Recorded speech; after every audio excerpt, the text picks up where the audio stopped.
स्थापित झाले आहे अशा भारतीय संविधानाबद्दल मी खरी श्रद्धा व निष्ठा बाळगीन। मी भारताची सार्वभौमता एकात्मता उन्नत राखीन। मी महाराष्ट्र राज्याचा मंत्री म्हणून माझी कामे निष्ठापूर्वक व शुद्ध बुद्धीने पार पाडेन आणि संविधान व कायदा यानुसार सर्व तऱ्हेच्या लोकांना निर्भयपणे व निस्पृहपणे तसेच कोणाच्याही विषयी ममत्वभाव किंवा आकस न बाळगता न्याय्य वागणूक देईन।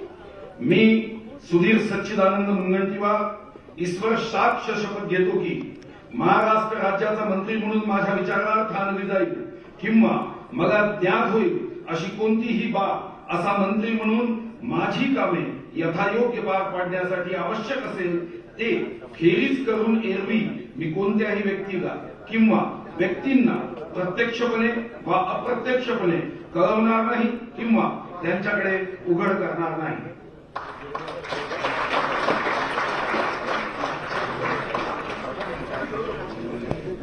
भाजपचे दिग्गज नेते सुधीर मुनगंटीवार यांनी कॅबिनेट मंत्रिपदाची शपथ घेतलेली आहे। सुधीर मुनगंटीवार हे भाजपचे विदर्भातले एक मोठे नेते आहे। ओबीसी नेते म्हणून त्यांची ओळख आहे। या आधी सुद्धा फडणवीस सरकारमध्ये त्यांनी वनमंत्री पदाची जबाबदारी सांभाळलेली होती आणि आज त्यांना पुन्हा कॅबिनेट मंत्रिपदाची ही जबाबदारी मिळालेली आहे। त्यांनी दुसऱ्यांदा शपथ घेतलेली आहे।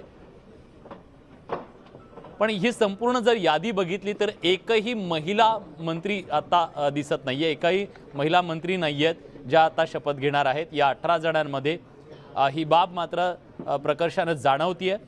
त्याचबरोबर आता जे मंत्री घेत आहेत ते माजी मंत्री राहिलेले बऱ्याच जणांचा समावेश या सगळ्यामध्ये दिसतोय।